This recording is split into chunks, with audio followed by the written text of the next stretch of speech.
Hey folks, Eric from Another Voice with Jason and Eric, brought to you by Fowler's Pharmacy, Greenville's neighborhood pharmacy, 1908 Lawrence Road. You can hear us Mondays 1 to 2 p.m. on Spin FM 103.3, or go to canigetaWordin.com and get our podcast there. You can even go to iTunes and subscribe to us on our podcast channel, Another Voice with Jason and Eric. Now, on yesterday's show, we talked about the vice presidential debate. And as I said yesterday, I was pleasantly surprised. It was lively, it had a lot of substance, and we just couldn't get to all of the information that we wanted to. And I want to focus particularly on the foreign policy aspect of the debate. I know some folks believe that foreign policy is not as important given our current economic situation, and that we need to focus all our attention on the economy. But I would challenge that because for two reasons. First of all, foreign policy is where whoever's president has the freest hand, has the most power. So we really want to understand what the person who's going to have that power thinks and plans and the philosophy of what they want to do.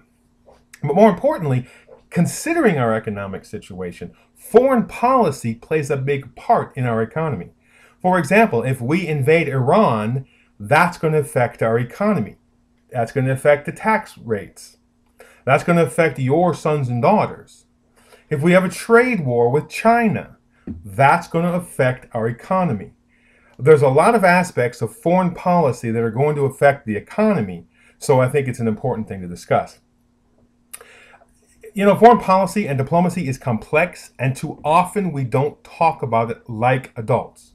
We want simple solutions, things you can write up on a slogan, put up on a banner.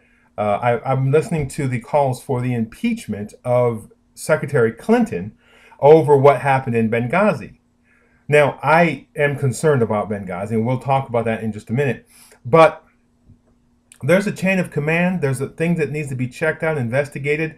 But you don't fire the CEO because the manager of the local store does something wrong. Now, if the manager did wrong because the CEO said something, then you do. So let's talk about it honestly. And let's start at Benghazi. I have to say, for me, one of the most troubling things for the Obama administration is this Benghazi situation, because as more facts come out, we learn that there really wasn't a protest at that particular location. Over the film, it happened in Egypt, and there was an attack in Benghazi. What we're hearing is that the intelligence community initially said this was part of that, the protest over the film. And then they changed it as they went along. Now, for those of you who disagree, who think that the president and the administration lie about everything, I have nothing to talk to you about. Because if I suggest that we give the benefit of the doubt and let the investigation, you're just going to say, nah, they lied about it. So I'm ignoring that aspect. It was an unfolding crisis, and I can understand why initially there was the calls that it was part of the same protest that happened in Egypt. Now, I do want to know the answers. Why was it a few days before the president called it a terrorist attack? Why was it a few weeks before they said there was no attack? Is it simply that the intelligence was catching up? Or was it partially a politically motivated thing that we can't have a terrorist attack right before the election? If that's the case, shame on you, President Obama. We need honesty in the foreign policy. But I'm willing to let the investigation play out and not come to my own conclusions without the facts that they had. But the other thing about Benghazi is this lack of security. Now, Congressman Ryan said, well, you know, we have a Marine detachment in the French embassy. We should have a Marine detachment in Benghazi. Now, that's an easy thing to say. First of all, we do not have Marine detachments in every embassy we have around the world. And there were calls for increased security.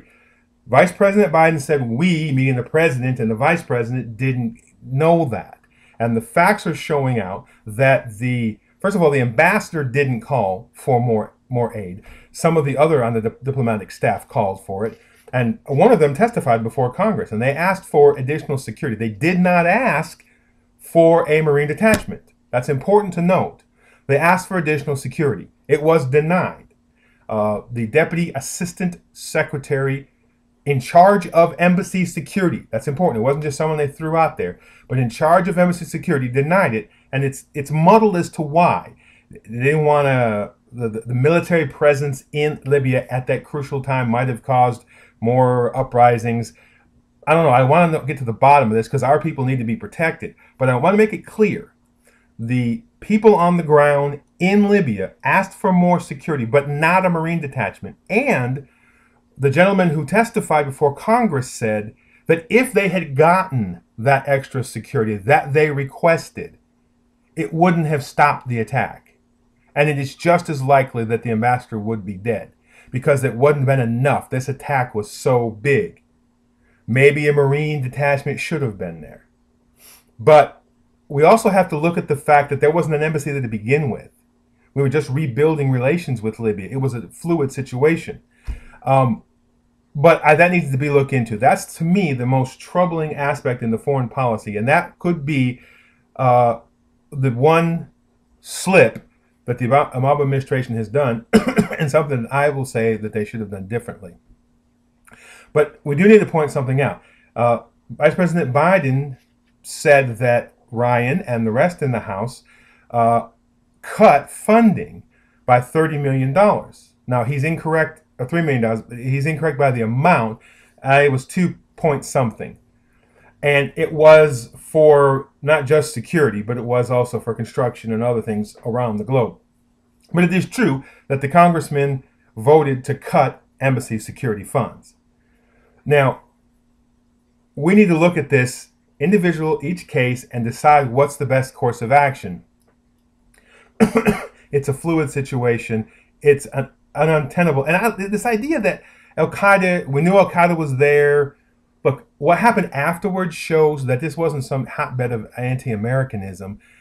It was Libyan citizens who took the ambassador to medical help. Libyan citizens who kicked out militias who were leading toward the Al-Qaeda thing, kicked them out of the city of Benghazi. I think it needs to be investigated thoroughly, and I think we need to deal with it on a clear and good footing, and not just simply get rid of Clinton or whatever. The other area in foreign policy that was talked about extensively in the debate was Iran. I gotta say from the beginning, listening to two white Americans from the American Midwest acting like they know what's in the mind of the Ayatollah, this extreme Muslim Middle Eastern man, was laughable. I know they were trying to make a point, but it was laughable. These guys have no idea what's in their mind. But let's look at what happened.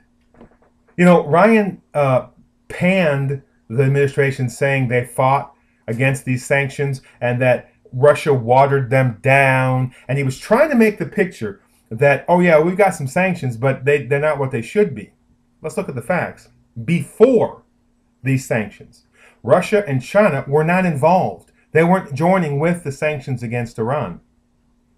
And in diplomacy, you don't always get what you want. But we've got the strictest, the toughest sanctions on Iran that we've ever had.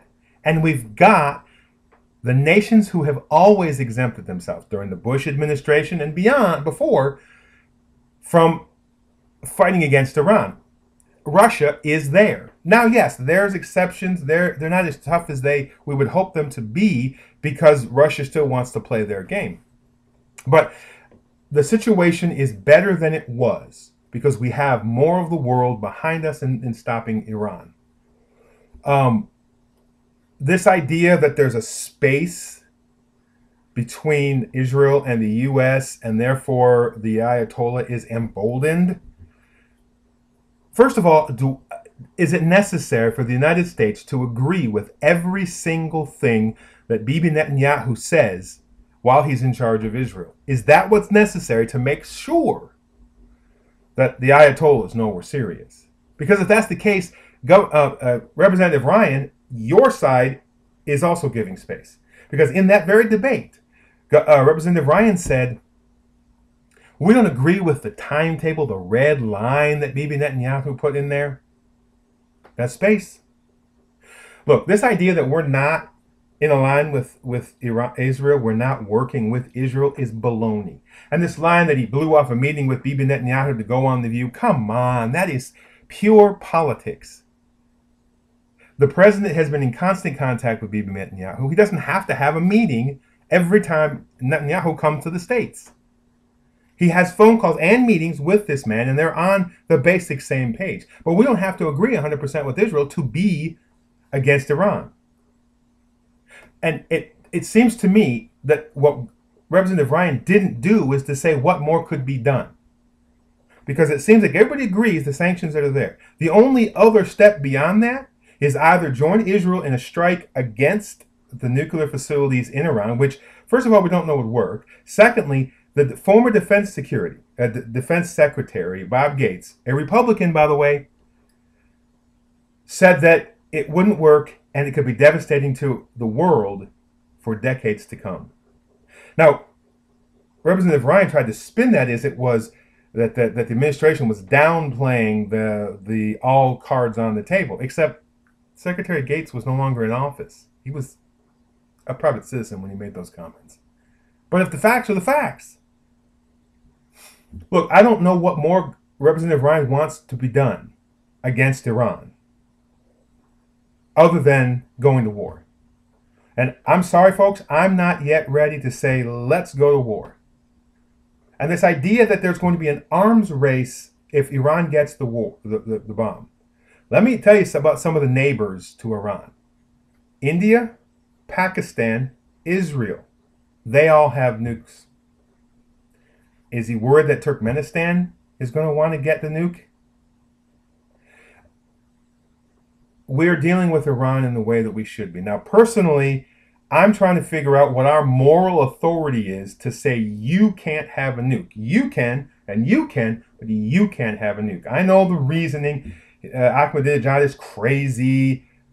But what's the moral authority?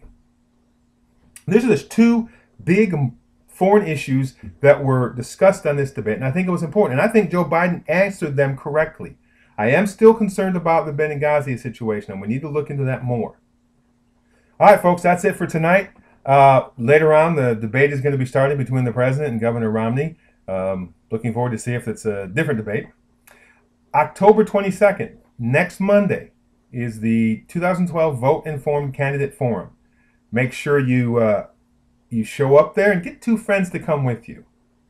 And don't forget, October 27th, Personal Defense Outfitter is going to have their grand opening at 12 South Main Street in Travelers Rest. All right, we'll talk to you next time.